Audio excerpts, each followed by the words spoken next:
Je suis metteuse en scène et comédienne. Régisseuse plateau. Danseur et professeur de danse. Comédien.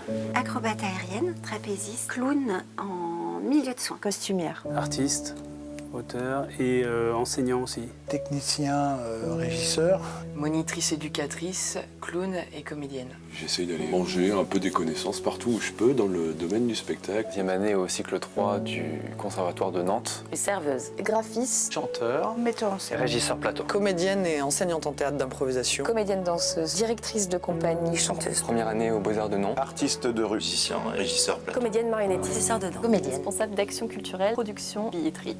Les revendications des occupants et des occupantes du théâtre Gralin sont de plusieurs niveaux. Il y a la reconduction de l'année blanche, la réouverture des lieux, tout ça avec un plan de soutien extrêmement massif à l'emploi. Puis il y a la réforme de l'assurance chômage dont on ne veut pas. Et puis on a des revendications qui sont liées à la jeunesse. Les étudiants sont fracassés, on voit bien qu'ils ont une difficulté à vivre, une difficulté à se nourrir, et puis des perspectives extrêmement limitées. Aujourd'hui, si le gouvernement ne réagit pas, Là, on va à une véritable casse sociale. si on réouvre les lieux de culture sans plan massif de relance, ce sera un artiste sur 4, un technicien sur 4 qui aura du travail. Là, il y a 100 lieux occupés, donc ça raconte quelque chose.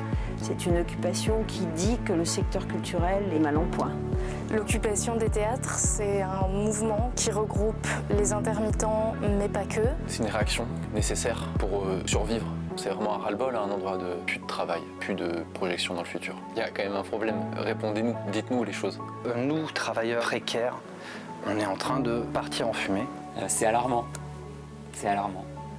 On ne peut pas avoir un secteur d'activité sans droits sociaux. C'est très important que les gens, la société comprennent que la culture ne se mobilise pas que pour elle. Comme s'il y avait un verre d'eau en fait qui était bien tranquille depuis quelque temps.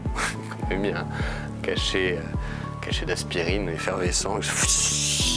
L'occupation, c'est un moment de réunion, de démocratie, de création. C'est de la rage, c'est de la joie. C'est très joyeux. L'Agora, c'est tous les jours à 13h sur la place Gralin. On ouvre le micro. À des gens qui n'ont pas l'occasion de parler. Ça peut être quelque chose de réjouissant, de joyeux. Puis de raconter ô combien cette situation est difficile pour les uns et les autres. Ça passe par des émotions extrêmement intenses. On occupe et en même temps on s'ouvre. On a besoin de réunir nos forces en ce moment. On est ensemble et on reprend espoir. Comme disait Stéphane Hessel, indignez-vous.